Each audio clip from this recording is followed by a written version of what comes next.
Welcome to another episode of Your Way or Yahweh, tested by fire, and our mandate is as stipulated in 2 Corinthians 10:5. We destroy arguments and every lofty opinion raised against the knowledge of God, and taking every thought captive to obey Christ. In this series, we establish the three persons of the Godhead as a salvific doctrinal pillar of the Christian faith. In this study, we'll be considering the dialogue I had with a Muslim philosopher as it relates to who can logically be the creator. This video is a continuation of the new revelation I've received from Jesus, realizing the logical implications as it relates to the nature of God vis-a-vis his creation. I will refer you all to my last video on this topic called The Godhead Trinity Challenge, Proof that the Triune God is the Creator, Muslim Philosophers Panic. In this video, I've demonstrated how the Triune God is the only God who can logically be proven to be the creator. Let me do a quick recap of what I have established so far. What I have realized by the grace of Jesus is the fact that in order to create, God must enter creation and engage with creation, or else he cannot have created. Now, I have come to this conclusion on the basis of two fundamental principles. Firstly, in order for the eternal God to create, he must create outside of eternity, or else creation itself would likewise be eternal. Note that the naysayers would object by suggesting there was no creation for God to enter, failing to realize that once God projected himself from his domain, his eternal domain, as per Isaiah 57:15, the light of the Father, who is the eternal Son, created time and space simultaneously as he was entering time and space, since he is the creative agent by whom the Father created. This is commonly known as creatio ex nihilo, from the Latin for creation out of nothing. Therefore this farcical critique is simply a desperate attempt to straw man my argument since, as it will be illustrated in this video, every Muslim understands the implications of my presentation, thereby rendering the very pillars of Islam obsolete. Secondly, once done, he must conceal his power in order to engage with his creation, or else his eternal and all-powerful essence would overwhelm the very fabric of temporal space. That being established, there's only one God who meets these requirements in order to fulfill these objections, and he is the Triune God, Father, Son, and Holy Spirit. As I have stated in the last video, God entered creation by piercing the veil separating the eternal reality with temporal space. Once we consider 2 Samuel 22:10, where the verb to bow, as it relates to the heavens, comes from the Hebrew natah, which means to stretch out, to spread out, to extend, to incline, to bend. Once compared with Genesis 1:1, we can notice the parallel leading us to understand that the creation of the heavens and the earth had a beginning, and therefore relegating them to temporal space. In other words, as the veil of eternity was pierced, likewise was time and space created simultaneously, the heavens first, and subsequently the earth. By that, my first point has been addressed, since creation itself is separated from the eternal domain, being consigned to temporal space. Now, to address my second objection, I would have you consider once again 2 Samuel 22:10, where David reveals to us that the action of bowing the heavens is sequenced by God coming down, the verb being derived from the Hebrew word yarad, Strong's Concordance 3381. Now, how can the eternal God engage with temporal space without the latter being overtaken by the former? Well, once you consider Psalms 113:6, we realize that God humbled himself in order to behold the things that are in heaven and on earth. And notice the Hebrew word for behold is ra'ah, Strong's Concordance 7200, which is very important, as we shall see, since once we compare with Genesis 11:5, we can appreciate the parallel between both passages. Consider the fact that both passages use the Hebrew word ra'ah, Strong's Concordance 7200, yet Genesis 11:5 complements God's action of beholding or seeing with him coming down. The same Hebrew word yarad, Strong's Concordance 3381, found in 2 Samuel 22:10. Therefore, we can conclude that when God looks down towards earth, it is sequenced with him personally coming down. That being established, so what about his humility mentioned in Psalms 113:6? And how does this relate to God entering or engaging with his creation? As I have said before, this will be a quick recap since I have addressed this matter in my previous video. That being said, keep in mind that when God looks towards us, it is directly linked with him presenting himself. And in light of that, once we consider Psalms 44 verse 3, where the three divine titles of the Son of God are mentioned: the right hand of God, the arm of God, and the light of his face. We realize that the light of his face, or the light of his panim in Hebrew, refers to the light of the face of the Father. And we should all be aware that Jesus is called the light of God, as per John 1:9, Hebrew 1:3, Isaiah 9:2. In other words, although the Father is compared to a consuming fire, as per Deuteronomy 4:24, or compared to the Son, as per Psalms 84:11 and Malachi 4:2, in his love for his creation, he sends the humility of the Father, his Son, who is the radiance of his presence, and by this light, we are able to engage with our Creator, and he is able to engage us through the touch of the Master's hand. So now that we understand that the Son of God, who is the light of the Father, represents his humility, let us consider two more passages which should seal this affair. Consider Habakkuk 4:3, where it is revealed that the hand of God, who is the Son of God, Jesus Christ, in his divine form, represents the concealment of the power of the Father. And once we see the application of this in Exodus 33 verse 20 to 22, it sheds light on this activity, since we realize that the hand of God, Jesus in his divine form, is able to veil the power of the Father, serving as a covering over Moses in order for him not to be destroyed. So in conclusion, my second objection, as it relates to the concealment of God's power in order to enter and engage with creation, is also remedied by this rational explanation revealed in the inspired Word of God, since in light of these logical considerations, we can reasonably substantiate that the triune God is the Creator. That being established, the same cannot be said for the Muslim so-called God, since both objections are decisively problematic as per the Islamic narrative. They must reconcile the fact that if their God created, firstly, he must have entered creation in order to do so, which is not compatible with the Islamic narrative. Secondly, if they would argue that their God did enter creation, they would have to explain how his power was contained in order not to destroy the fabric of temporal space. Let me refresh your memory as it relates to this Islamic dilemma when I engage this problematic issue with Muslim philosophers. We will be considering 3 examples of how Muslims try to address this very problematic issue. You might be familiar with the 2 first examples since I have addressed them in my prior videos of this series. Nonetheless, it will be important to reconsider them since there is much we can glean from them. For example, you will be able to notice how they reacted to this presentation once it is newly brought to their attention, moreover how they make adjustments in order to tackle this situation. And by that we will be able to register how effective this argument is since it undermines the very claim that the Islamic, so-called God, is the Creator. In the first example, notice how the Muslim philosopher tries to avoid this problem by arguing for a hypothetical God, instead of the God of Islam, mirroring the Christian narrative, in order to advocate for a hypothetical God that could also enter time and space. He will then employ the classic switch and bait strategy, reneging on his prior position by suggesting that there are, and I quote, some school of thought, within Islam, that claim Allah can enter creation, since he realizes that my first objection, of God needing to enter creation in order to create, is problematic for his religious worldview.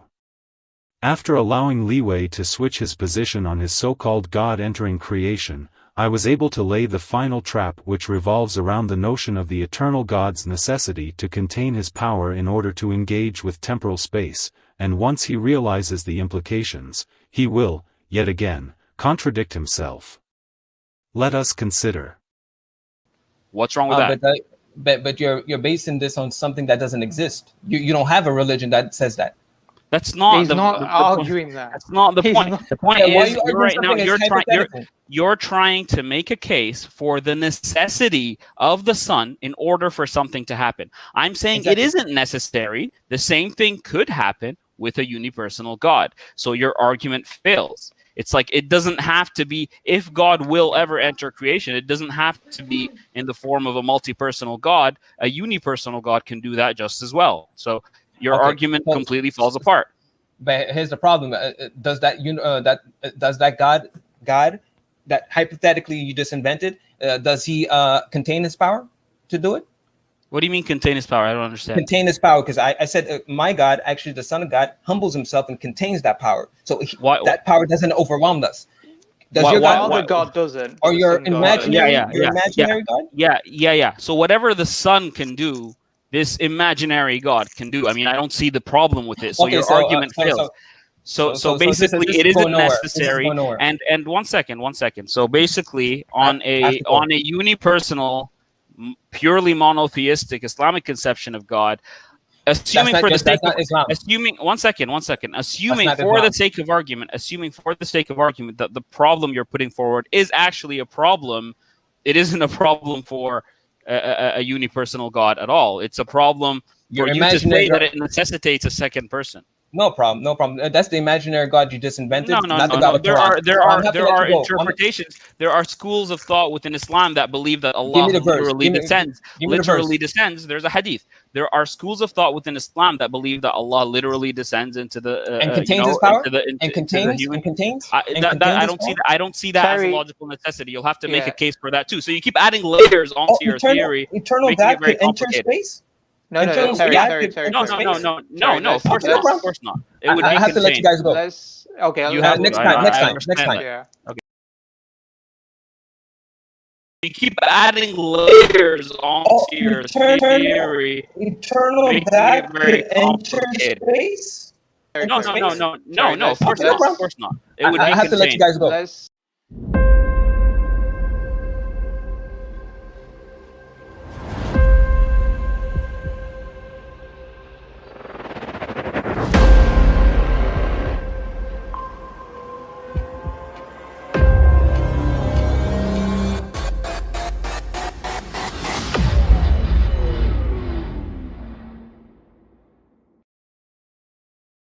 In my second example, we will be considering a different model presented by another Muslim philosopher, where he will suggest that his so-called God did enter creation by expressing his attribute of time, which is part of his eternal essence.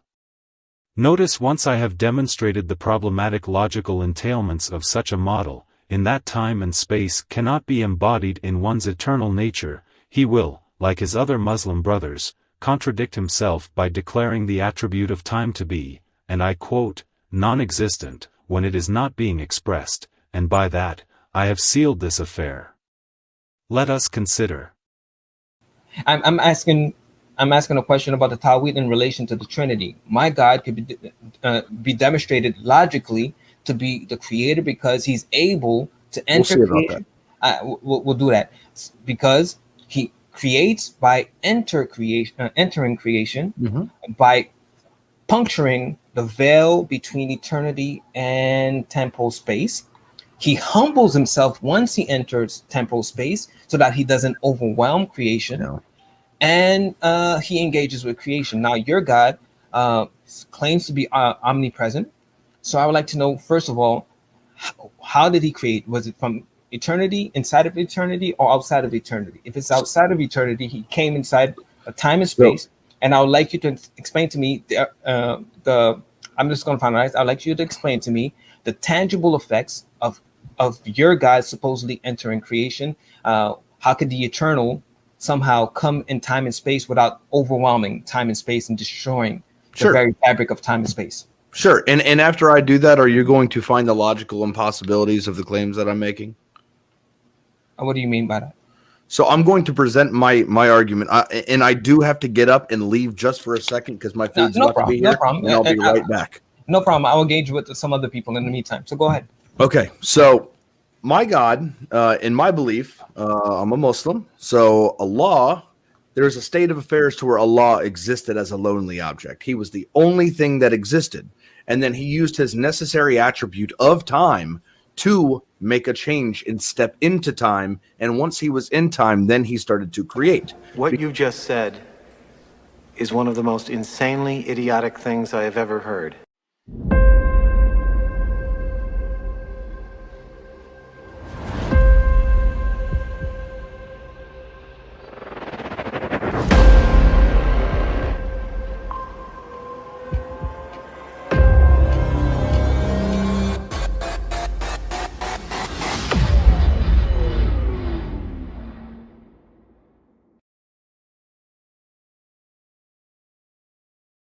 Because time to create requires change. Time is a measurement of change. So you need time to be able to do something. So God must necessarily be changing and not changeless. And God must necessarily exist within time while he's creating.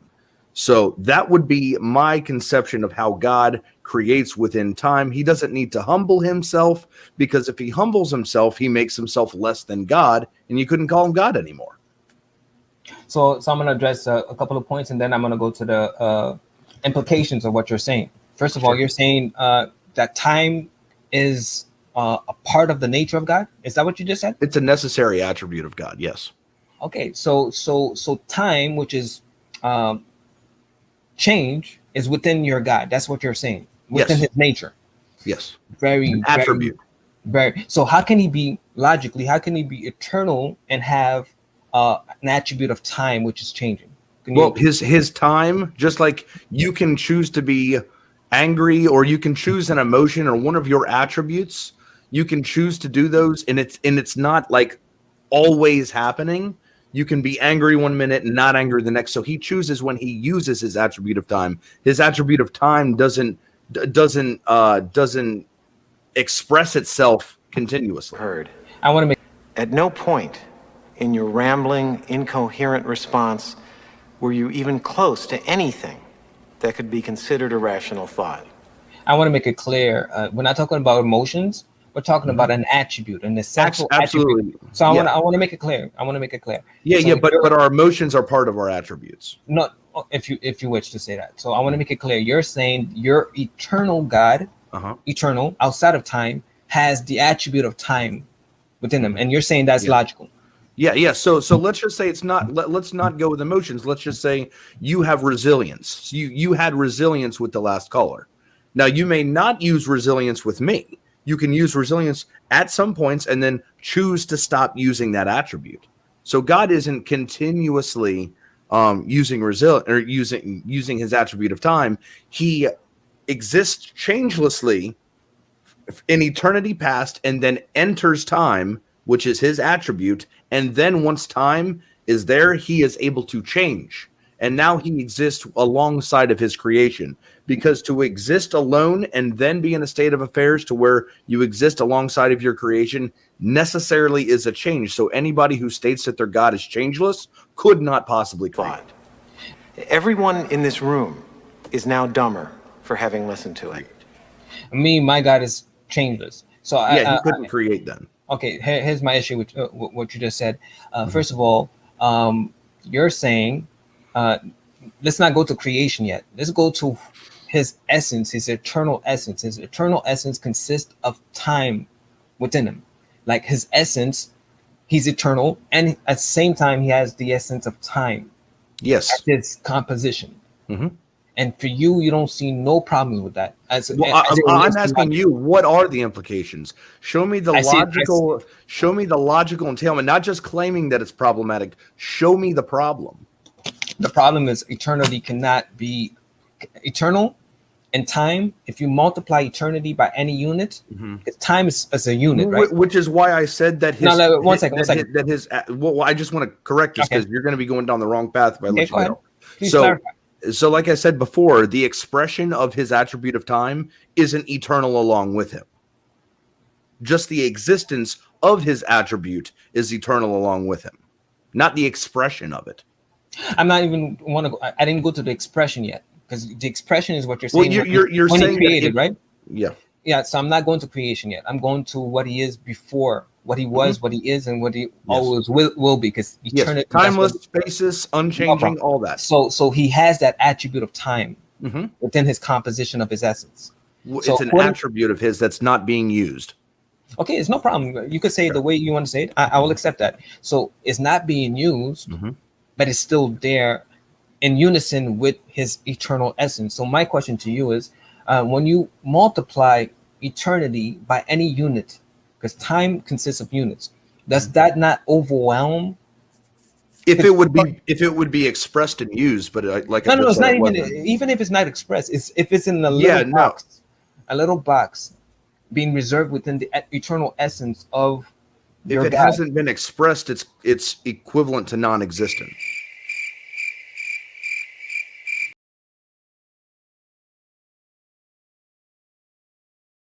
In this final example, notice how the approach of these Muslims changes once they have become acquainted with my argument, yet, they have made it even worse for themselves, since the recurrent theme of this exchange can be summarized in one statement: their God is nowhere.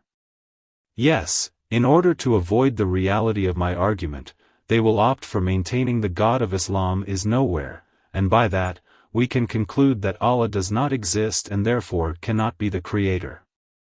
They made it easier for me by arguing from this perspective, but either way, the result would have been the same, since only the Christian model can properly explain the link between the cause and the effect, the creator to the creation. Let us consider.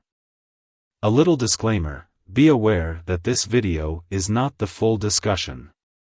I will be publishing the full discussion in due time, but for the purpose of sticking to the issue at hand, I will only be exposing the parts that are relevant to the topic of this video.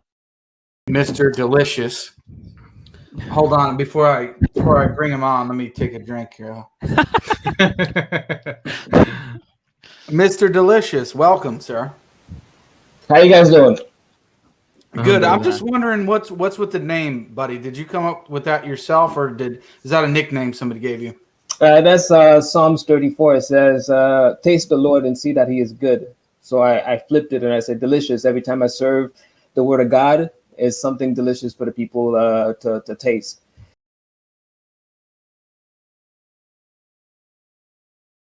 How is your God the creator if he doesn't enter creation? And if he does enter creation, well, you say he doesn't. So how do you connect the cause with the effect? The creator with the creation? I'm not sure I understood that one. As you may have noticed, the silence speaks volumes on how effective this argument is. Furthermore, notice that they are unable to answer this question, since the Muslim narrative is insufficient as it relates to logically demonstrating the link between the cause and the effect, the creator to the creation, in opposition to Christianity, which does, as illustrated in this presentation. How do you, because our position is our God had to project himself or pierce or puncture the veil of eternity. And as soon as he did that, time and space was created simultaneously. So creation is outside of the eternal reality. So how did your God create? Did he create from eternity or outside of eternity? And if he did it from outside of eternity, and you claim that he did not enter creation, so how did he create?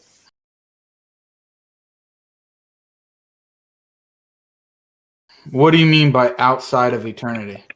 Isaiah 57:15 says our God inhabits eternity. So that's a different reality from the reality we live in temporal space, right?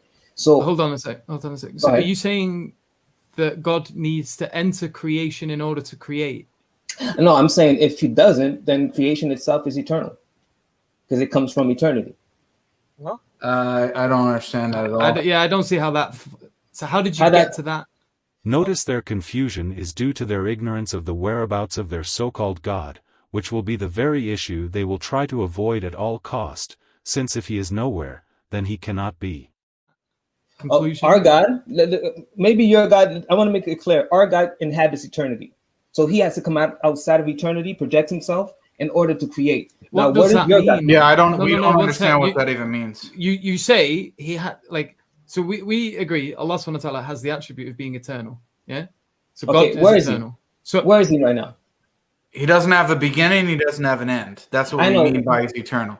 Notice how stunned the Muslim at the top left is and how he remains speechless when I inquired on the whereabouts of their God, while the Muslim with the red hat totally diverts from the issue at hand by answering a question that was not posed to him. I asked where his God was, not what his nature was, therefore affirming his eternality is totally irrelevant to my question.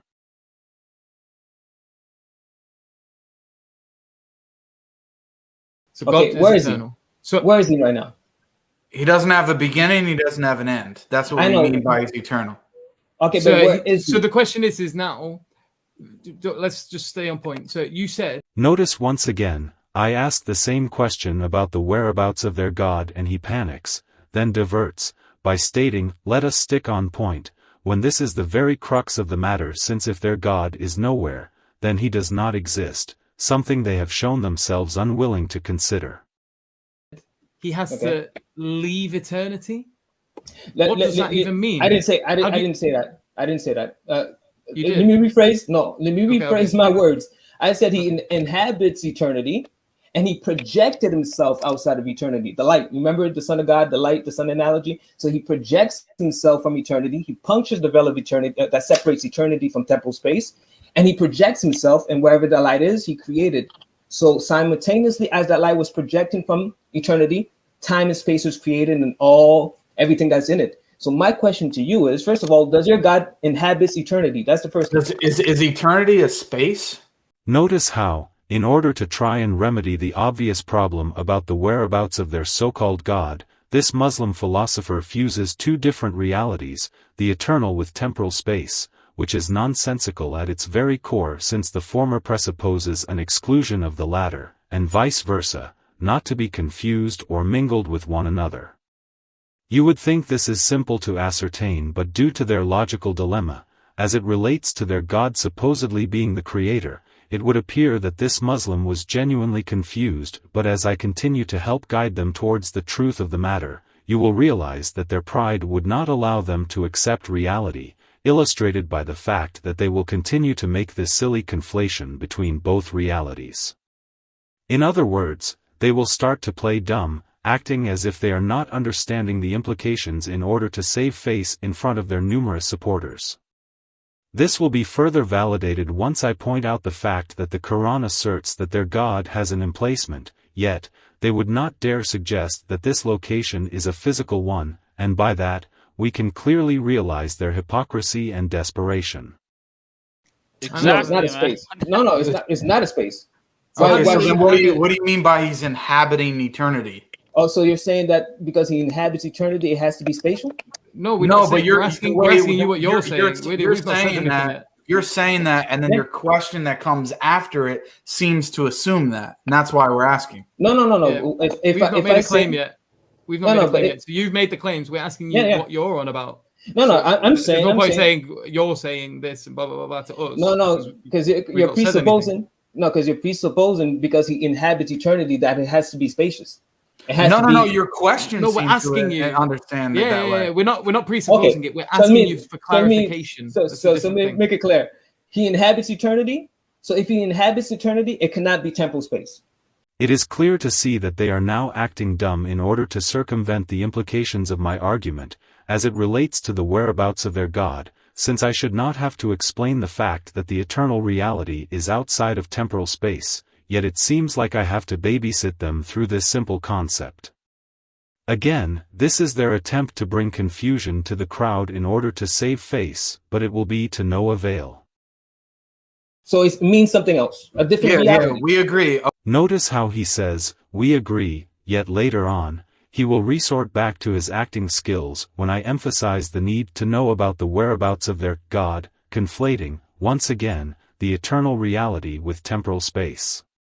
Okay. Let me just tell you what the Islamic view is. Let me tell you what the Islamic view. The Islamic view is Allah exists without beginning, without end. He's eternal in that sense. He chooses to create. Creation begins at a particular time.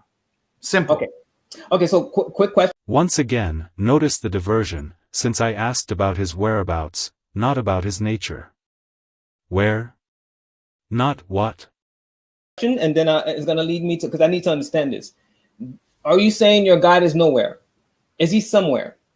Because our God is somewhere. See, we just went back to this point when you were talking about inhabiting eternity and then breaking through it with the light, and then we said, well, what is eternity? And you're saying there is no spatial location. So you're saying God, he breaks through this whatever inhabiting eternity is, and now he exists in a particular place. So where does he exist?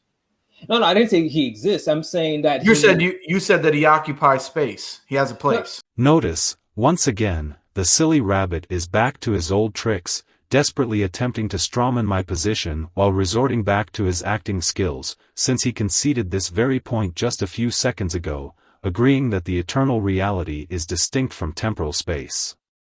Since he wants to keep appealing to this fallacy, let us enumerate multiple points to dismiss it. Point number 1, God is, obviously, spiritual, not physical, therefore any allusion to physical traits can only account for a desperate attempt to avoid reality. I wonder how they would account for their so-called God, supposedly entering time and space, which I will address in my subsequent points. Would they claim that their God is physical as well? Point number 2, there are multiple examples of things that are not matter, and therefore do not occupy space in a physical sense. Everything that has mass and takes up space is matter. Every day, you encounter phenomena that either don't have mass or don't take up space. They are non-matter. Basically, any type of energy or any abstract concept is an example of something that is not matter. For example, time, sound, sunlight, microwaves, heat, information, energy, etc. I wonder why the Muslim's objection does not account for this possibility. Is it not because he is acting dumb and appealing to the hive mind mentality found within his ignorant Muslim community? Do you actually believe he was not aware of that? Glory to Jesus, that some might flee from falsehood, and accept the truth before it is too late. Point number 3, the decisive blow, which will clearly demonstrate his deceitfulness, is the fact that their God, according to the Quranic narrative, does somehow enter temporal space, although that is problematic in itself since there is no account for the containment of his power within the text, but that is beside the point as it relates to the honesty of these Muslims, with regards to the idea that God must be physical in order to enter time and space. There are many examples to consider, but one of them can be found in Quran 75 verse 23, where it clearly states that the Muslims will see his face in paradise. So in light of this, we can only formulate two possible conclusions. Either these Muslims are deceivers, or they are not Muslims, to begin with, since they deny the clear revelation of their supposed divine book. I said he inhabits eternity. So when I'm saying he inhabits eternity, when the fact that I say eternity means a different reality. So you cannot conflate that with right. We're talking about now, okay. After eternity. Okay. Where is he? So where is he? When he projects himself from eternity, he's engaging, sustaining all of creation, which I think your God is also sustaining creation. I don't know. Maybe that's he is sustaining. How is he doing that? How is he doing it? With his power. Does his power enter creation? What do you mean, does his power enter creation? To sustain, the cause is in eternity. The effect is in temporal space. If your power is not entering time and space, then you're not sustaining it. How does he sustain creation? Power is not a thing. It's not like an object that enters somewhere. As established earlier, heat, sound, light, etc. are examples of non-matter, which are a form of energy or power. Therefore, all this posturing from this Muslim is just a play of semantics. Notice how he will continue to stress this point at all costs, in order to avoid the reality of my presentation, since he would be forced to accept that the Islamic God is, indeed, not God. It's an effect, right? It's an effect. So the effect, is it tangible? Is it directly linked? The power is the cause. The effect is the fact that it's still existing. Okay, does it have any tangible effects? The power that you're talking about from God, does it have any tangible effect on temporal space? Yeah, every moment. Okay, so notice how they say, yes, when I asked him whether or not the power had tangible effects on temporal space, which is a confirmation of the fact that this power, of their so-called God, does enter temporal reality, since the word tangible implies that very fact, as per the etymology of the word in question, and by that they have opened a whole can of worms as it relates to this issue, yet, due to their confusion, they will continue to contradict themselves. Explain to me, so how is that not saying that your God entered temporal space? Because God is not identical to power. Okay, no problem. We'll go with that. He has power. We could go there. Power is an attribute. No problem. We can go there. So explain to me now, how does that power not overwhelm and destroy temporal space without the containment? Because he chooses not to. He could destroy it in one moment if he wanted to. So you're saying he could not be powerful? I said that he could destroy everything that exists in one moment if he wanted to. I know, but the power is there. You said is not. If he removes his power, if you want to talk about it in that language, if he removes his power, as you're saying, if he chooses not to sustain everything that exists, everything would crumble. I understand that point. That's not the angle I'm going. I'm going with the power itself. Why is it? Yeah, the power itself is not a thing that is inhabiting creation. So it has no tangible effect with temporal space. Power does not have a spatial location. That's the point. It's not a thing that occupies space. I must say I am impressed by the constant zigzagging away from the issue at hand.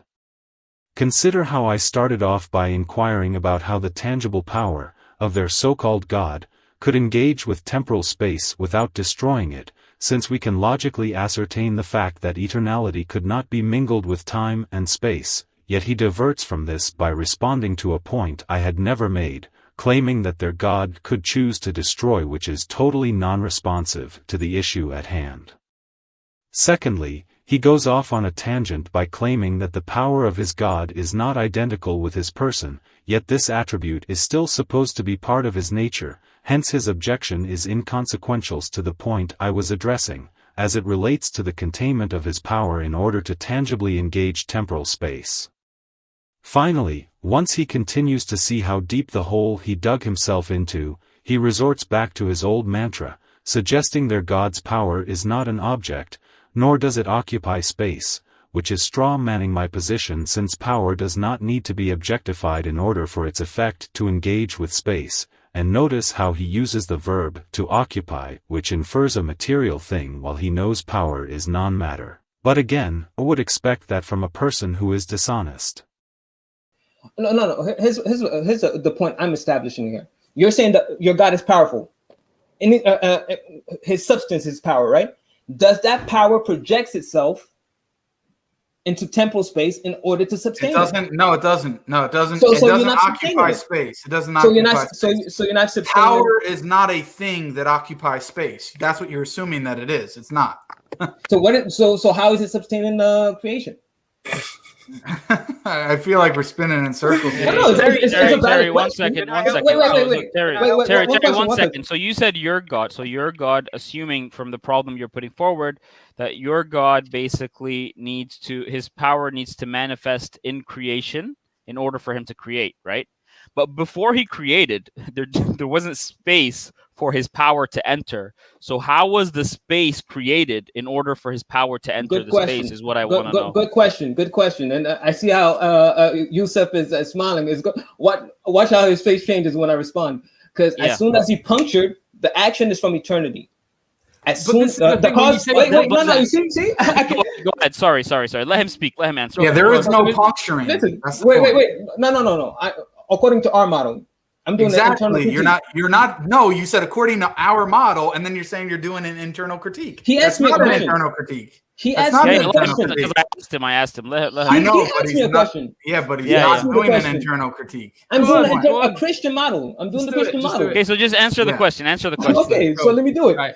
Okay, so the action is from eternity. The puncturing of the veil, as soon as the puncturing of the veil took place, that separates eternity from temporal space. There was no temporal space. I understand that. As soon as he punctured the veil, simultaneously time and space was created. And as he's projecting his light from eternity, he's creating at the same time. So imagine a light. I understand. Imagine a light projection and creation at the same time. I understand, but even if they're at the same time, if creation isn't eternal, then you would need space that can, like, encompass his power so that his power can go into it. If there's no space for his power to enter, then no, you didn't. You didn't. Let me repeat it one more time. No, we heard it. We don't need to. I punctured, and as soon as he punctured it, there was nothing, right? There was only the puncturing. As soon as that puncturing, listen. No, because this is the bit. Okay, this is why it's not an internal critique anymore. Listen. It is not that important, but it is interesting to note how out of touch with reality the Muslim with the red hat is, since he still has not come to grasp the fact that I was asked a question on the Christian model, and it is for this reason I am elaborating on it. Listen, no, let me say this. Yeah, go ahead. In order to puncture, that thing has to exist already to be punctured. Yes. The veil exists. The veil already existed. No. Yeah, but here's a logical argument, Terry. In order for your God to create, 1 second, his power needs to enter creation. Creation is not eternal. Creation is not eternal. It has a beginning. Therefore, your God couldn't have created because there was nowhere for his power to enter. So that's basically what I'm saying. Unless you're saying that creation is co-eternal with your God and his power manifests in creation, then you can't really solve this problem, because what Yusuf just said is because you're saying that there's something that's punctured and then space is created. But then how is the space? You see, you're not paying attention. I am paying attention. One more time. Wait, one second. No problem. But you cannot say you responded to me when you're speaking over me, because you didn't respond. Go ahead. Speak. One more time. He inhabits eternity. So the veiling is eternal with him. He punctures that veil. As soon as that veil is there's nothing outside, right? There's nothing outside. There's nothing outside. Listen. Yeah. As soon as he punctures it, time and space is created as the light is projected from that veil. So listen. Here's the hole. Okay. Yeah. He enters. There's nothing, right? And the light comes. Let the light be. Okay. Let him finish. Yusuf, try to pay attention. So that way you don't argue. Okay. So the veil, he punctures the veil. As soon as he punctures the veil, time and space, and the light is projecting, right? So picture the light is here right now. It's projecting. Time and space is creating simultaneously as the light is projecting. Projecting where? Hold on a second, man. Hold on. Projecting from the very. As soon as he's projecting, time and space is being created simultaneously. Okay. Is the veil? Okay, Terry. Let's make this simple. Is the veil a part of him? No, it's part of what he inhabits. The veil is the eternity. The place where he inhabits. Well, you said it's a place where he inhabits, but before you said it wasn't a place. Notice how proud of himself he is, as if he made a point, yet, as it is the custom with the non-believers, they will always twist your words, since I made it clear from the beginning that the place where God inhabits is an eternal place. Therefore, it cannot be conflated with temporal space. Yet, he will omit that part of my statement in order to lend credence to his ridiculous objection. When I say a place, okay, I'm sorry, he inhabits eternity. If you don't want the word place, what's the veil? Is it a part of him or is it part of creation? No, it's what he inhabits that place, or he inhabits eternity. It's not part of him. It's what he inhabits. Then it's a place. It's a place then. Okay, but an eternal place. Okay, and that's my point. And before you said it wasn't a place. So now you came on here trying to do an internal critique to show a contradiction, and you proved your own possession contradictory. This is so funny. I have wait. Come on, brother. No problem. You respond to you quickly. No problem. Because you think you made a point. I did. Every time. Let me tell you why. You get jammed up, brother. No problem. So let's say this place. Let's say, and then I'm gonna go to the Quran and try to see how you respond. No, you're done. I'm saying, okay, 1 second. I said the place is an eternal place, so it's not temporal. Yeah, before you said it wasn't. No. But listen, I said it from the beginning. It's eternal, so it's not temporal. But it's still place. But listen, it's still not. You cannot conflate it with temporal space. So whatever point you're trying to establish is desperate on your part. No, I'm it's not temporal. It's different reality. Terry, bro, calm down. Second point. Isn't Allah gonna inhabit? One question. Aren't you going to heaven with Allah? No, brother, listen. This is the point. When you go to heaven, your own position is contradictory. Your own position is contradictory. Aren't you going to heaven with Allah? Your own position is contradictory. If you think that God's power... One second. Note that, The Muslim with the red hat tries to hold on to this false objection, as if his life depended on it. Furthermore, he avoids my question since it undermines his own position, given the fact that their God will be seen in heaven, a created place, according to the Islamic narrative as I have established earlier on in this video. You think that God's power needs to enter creation in order for him to create, but you also think he existed eternally alone and there was no place for his power to go, then literally he cannot create. I mean, what does that mean? There's nothing simultaneous that can happen because there's no place for his light or power to go. There's no place. You can't say any simultaneously word simultaneously with the light. Then I say simultaneously. Simultaneously, where's the light going, man? There's no place. Listen. Your position. I know there's no place. I know there's no place. But as the light has a creating force. So as the light is projecting, listen, you see, not paying attention, like the lifestyle. Yeah, that's like that. So if you know that, why are you making a ridiculous statement? Notice how this Muslim finally understands that the light, who is the Son of God, is the creative power of the Father, creating out of nothing, what the Muslims referred to as ex nihilo, as I mentioned earlier in the video. Interestingly enough, he must not have been paying attention from the beginning, since I made it clear that this was the Christian model. I guess he was focusing more on trying to find an opening to use as an advantage over me, instead of actually trying to understand my position. The point. That's our position. The point is. No, I'm not arguing ex nihilo. I'm saying, where does it come from? Where does it come from? It's not ex nihilo saying you created from nothing. Where did it come from? Taylor, thank you. Creation. Yeah, where does it come from? Then you're saying that he was in a place. So your God is nowhere. You just said that he wasn't in a place, and now you're saying that he wasn't. He is in a place. Our God has a place. Where's your God at? Yeah, but you said before from eternity past he didn't have a place, and now you're saying that he does. You contradicted yourself. You got caught out, brother. I say place. You're 0 for 3. Eternal. You're 0 for 3 like Bardo. Where's your God at? You're 0 for 3, brother. Where's your God at?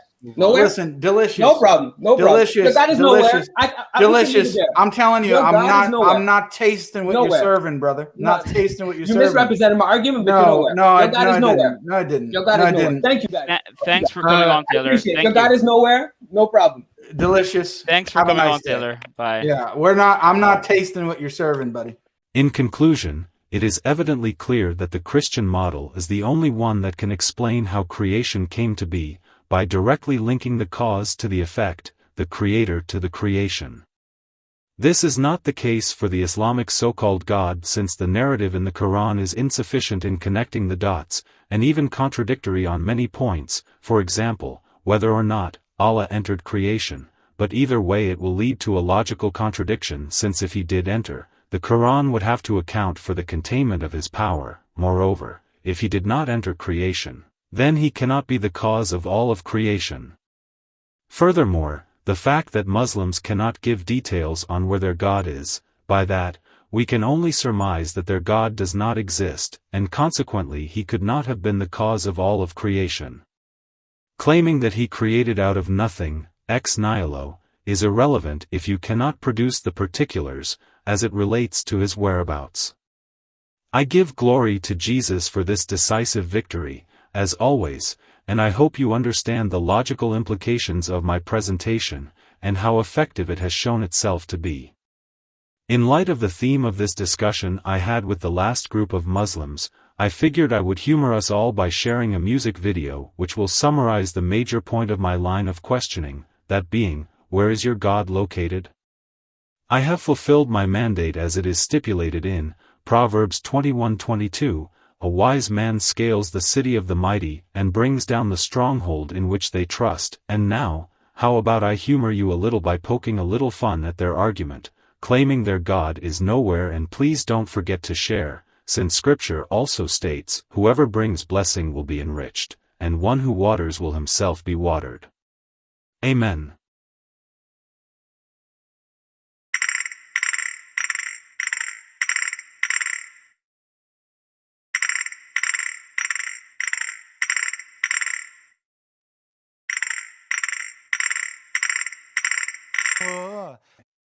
If you wanna find me, please, just send me location. If you wanna find me, please, just send me location. If you wanna find me, please, just send me location. If you wanna find me, please, just send me location. Number one bullshit. If you wanna find me, please, just send me location. If you wanna find me, please, just send me location. Number one bullshit. If you wanna find me, please, please. If you wanna find me, please, please. If you wanna find me, please, just send me location. Number one bullshit. Just send me message where, doesn't matter, I'm gonna come. It is what it is, it is what it is. Just send me message, I'm gonna come. When I pull out, doesn't matter, I'm gonna come. Send me location, send me location. Send me message, like location.